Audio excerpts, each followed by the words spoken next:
सत्ताय नमः। सभी को प्रणाम। पिछले वीडियो में आपने सुना कि रघुमणि नाम के व्यक्ति जो शनि और मंगल के दुष्प्रभावों से बचने के लिए वानप्रस्थी बनना चाहते थे, उन्हें परम पूज्य गुरुदेव ने कहा कि सभी ग्रहों के पिता सविता देव हैं। जो भी उनके उपासक हैं, उनकी सविता देवता सब तरह के अनिष्ट से रक्षा करते हैं। इसके लिए वानप्रस्थी बनने की आवश्यकता नहीं है। जब 1 साल बाद यही परिजन सेवा भाव से वानप्रस्थी बनने आए, तब गुरुजी ने उन्हें वानप्रस्थी बनने की आज्ञा प्रदान कर दी। आइए इसी क्रम को आगे बढ़ाते हैं। शांति कुंज में जिस समय वानप्रस्थ सत्र शुरू किए गए, उस समय जगह कम थी। आश्रम में प्रत्यावर्तन सत्र चल रहे थे। वानप्रस्थ की महत्ता उपयोगिता से प्रभावित होकर अपने आप को सौंपने वाले मनस्वी कार्यकर्ताओं का उत्साह उमड़ रहा था। उन कार्यकर्ताओं से धीरज रखने और अपनी बारी का इंतजार करने के लिए कहते हुए एक व्यवस्था बनाई गई।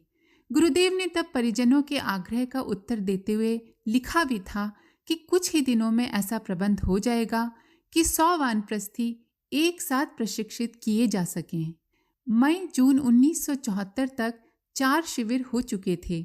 जो वानप्रस्थी तैयार हुए थे, उनकी कार्यपद्धति अनुभव और प्रमाण को आधार बनाए हुई थी। चेतना के स्वच्छ, शुद्ध और निर्मल बनाने के लिए गायत्री उपासना के विभिन्न प्रयोग सिखाने के साथ साथ वानप्रस्थी अंधविश्वास निराकरण, समाज सुधार और परिवार निर्माण के सूत्र भी समझा रहे थे। एक प्रसंग राजस्थान का है। कन्या और पुत्र में भेदभाव आमतौर पर पूरे भारत की ही समस्या है, पर राजस्थान में ये कुछ ज्यादा ही है। जोधपुर जिले के दामोदरपुरा गांव में वैसे शिक्षा का प्रचार नहीं था। प्राथमिक स्कूल ही था। उसमें सिर्फ लड़के ही पढ़ने जाते थे। लड़कियों को स्कूल भेजने के बारे में कोई सोचता भी नहीं था। बड़ी उम्र की लड़कियों के लिए एक समस्या और थी कि जरा सी बात पर उनके ससुराल वाले उन्हें मार पीट कर भगा देते थे। बेचारी अपने मायके में रहने लगती और समाधान का इंतजार करती रहती। समाधान एक ही था, मायके वाले ससुराल पक्ष को कुछ देकर मनाए और उनसे माफी मांगे। माता पिता को इस तरह नीचा देखने का संताप नहीं झेल पाने के कारण 1 साल में 3 लड़कियों ने आत्महत्या कर ली थी। आखिरी घटना के समय गांव में एक वानप्रस्थी मोहन राणा आए हुए थे। एक दिन का यज्ञ आयोजन कराकर वे उद्बोधन दे ही रहे थे कि स्त्रियों की दुर्दशा का प्रसंग छिड़ गया। इस प्रसंग पर चर्चा के दौरान 2 दिन पहले रेशम नाथ की एक लड़की द्वारा आत्महत्या का जिक्र आया। मोहन राणा ने इस घटना पर दुख जताया और कहा कि करना चाहें तो इस तरह के हादसों का इलाज है, इन्हें रोका जा सकता है। जब लोगों ने इलाज के बारे में पूछा तो वे बोले कि आप लोग अपनी बच्चियों को भी स्कूल भेजें, इससे उनमें आत्मविश्वास आएगा और ब्याह शादी के बाद उनके साथ कोई ज्यादती हुई तो वे मुकाबला करने लायक बनेंगी।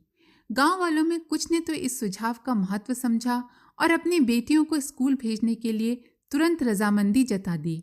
अगले उपाय के तौर पर मोहन राणा ने कहा कि जिन लड़कियों को ससुराल वालों ने सताकर डरा धमका कर भगा दिया है, उन्हें वापस भेजने के बारे में सोचना फिलहाल बंद कर दें। किसी ने सवाल किया, फिर क्या करें, बेटी को घर बिठा लें क्या? मोहन राणा ने कहा, जब बेटा विपत्ति में पड़ता है तो उसकी भी सहायता करते हैं या नहीं? उसे हम ससुराल तो नहीं भगा देते। बेहतर होगा कि प्रताड़ित बेटी लाड़ प्यार से अपने घर में ही रहे, उसे कोई काम धंधा सिखाया जाए, साथ ही ससुराल वालों को कानून का डर बताया जाए। पंचायत बिठाने के बारे में सोचे। आपने बेटी का ब्याह किया है, भेड़ बकरी की तरह बेच नहीं दिया। आप लोग थोड़ी हिम्मत करेंगे तो कानून और समाज भी आपका साथ देगा। और आज किसी तरह माफी मांगकर ससुराल वालों का मुंह भरकर अगर बेटी को वापस भेज दिया गया तो कल उनका मुंह और ज्यादा फटेगा और ये सिलसिला चलता ही रहेगा और बेटी की समस्या जहां की तहां रहेगी। यह प्रेरणा सुनते ही वहां बैठे रतनलाल ने उठकर कहा, मेरी बेटी 2 महीने से घर आई हुई है। ससुराल वालों ने उसे लड़कर भगा दिया। मैं उन लोगों से सुलह समझौते के बारे में सोच रहा था, पर अब वैसा नहीं करूंगा। अपनी बेटी को प्यार से अपने पास ही रखूंगा और उसके हक के लिए लड़ूंगा और रतनलाल ने बाद में सचमुच ऐसा ही किया। वानप्रस्थी धीरे धीरे क्षेत्रों में फैलने लगे थे। उनके काम और उपलब्धियों को देखकर युवाओं में भी उत्साह उमड़ा। नई उम्र के युवकों ने आग्रह करना शुरू किया कि 50 वर्ष की उम्र से ज्यादा आयु वालों को ही वानप्रस्थी क्यों बनाया जाए। उम्र कम है तो क्या हुआ, हमारे मन में उत्साह है और हम समाज के लिए समय देना चाहते हैं, तो हमें भी अवसर मिलना चाहिए। वानप्रस्थ परंपरा को पुनर्जीवन देने के बाद गुरुदेव ने आयु का बंधन शिथिल किया और सावधिक वानप्रस्थ की व्यवस्था दी। सावधिक या कनिष्ठ वानप्रस्थ का आशय था कि कोई व्यक्ति महीने 2 महीने के लिए वानप्रस्थी बनना चाहे तो बन सकता है। ये अवधि 4-6 महीने की भी हो सकती है और साल भर की भी। संकल्पित अवधि के बाद वानप्रस्थी वापस अपने कार्यक्षेत्र में लौट सकते हैं।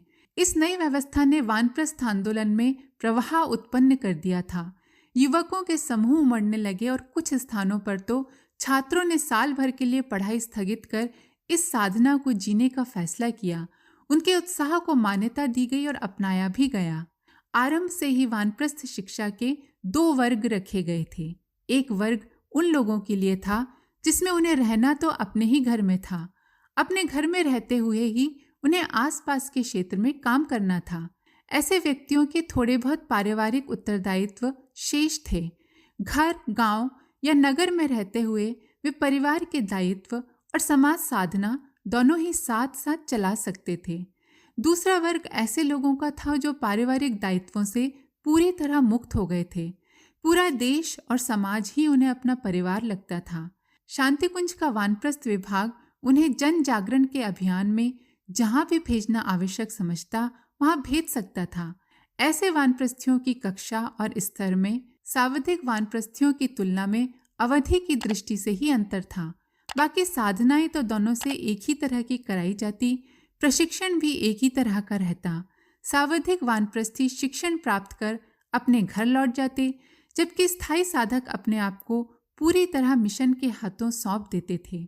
सैकड़ों की संख्या में वानप्रस्थी क्षेत्रों में उतर गए और जगह जगह गायत्री यज्ञों की धूम मचने लगी, तो समाज के मूर्धन्य लोगों का ध्यान भी इस ओर गया। सामाजिक और राजनीतिक कर्म में लगे नेतृत्व को यह पद्धति प्रेरक और अनुकरणीय लगी। संपूर्ण क्रांति आंदोलन के नायक जयप्रकाश नारायण ने कई जगह नाम लेकर कहा कि जो लोग पारिवारिक दायित्वों से मुक्त हो गए हैं वे वानप्रस्थियों और बौद्ध भिक्षुओं की तरह अपना समय व्यवस्था को बदलने में लगाएं। गायत्री परिवार के युवा वानप्रस्थियों से प्रेरणा लेकर सर्वोदय और संपूर्ण क्रांति आंदोलन ने भी कार्यक्रम दिया कि हो सके तो युवक 1 साल के लिए स्कूल कॉलेज छोड़ दें।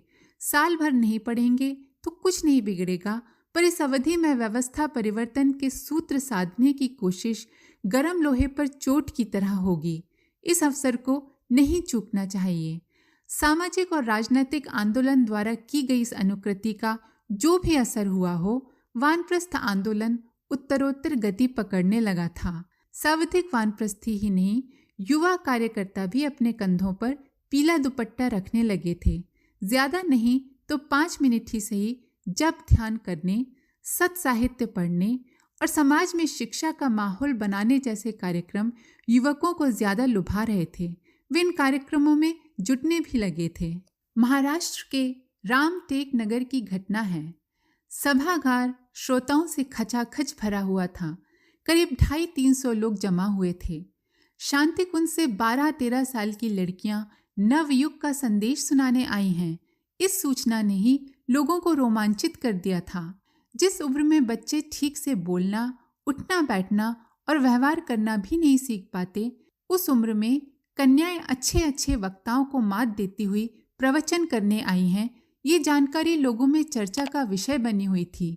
शहर धर्मशास्त्री, संस्कृत और आध्यात्मिक विषयों के जानकार विद्वानों के लिए प्रसिद्ध था। उस शहर में देव कन्याओं के पधारने की क्या प्रतिक्रिया होगी, कुछ लोग उस प्रतिक्रिया की प्रतीक्षा करते हुए भी इकट्ठे हुए थे। देव कन्याओं के बारे में किसी ने कहा, इन विदेशियों ने पैठड़ के वैदज्ञ विद्वानों को निरुत्तर कर दिया था। दूसरे ने जिज्ञासा की, इस उम्र में ऐसी प्रतिभा कहाँ से आती होगी? पहले ने कहा, पूर्व जन्म के संस्कार होते हैं भाई।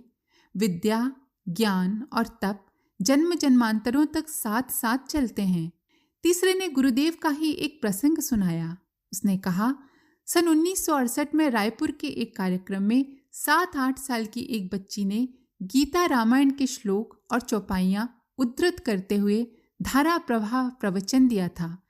वह गुरुदेव के मंच पर बोली थी। उसके बाद में पूज्यवर का कहना था कि इस बालिका के रूप में ऋषि आत्मा का अवतरण हुआ है, उसी आत्मा का ज्ञान मुखरित हो रहा है। बताने वाला श्रोता गायत्री परिवार का ही सदस्य था। उनका कहना था कि आज वैसा ही प्रसंग देखने को मिल रहा है। कहते कहते वे व्यक्ति गदगद हो उठे। आज के लिए इतना ही। आप सभी का धन्यवाद। ओम शांति। हमारे YouTube चैनल को सब्सक्राइब करें और बेल आइकन को दबाकर ऑल पर क्लिक करें ताकि नोटिफिकेशंस आपको मिलती रहें।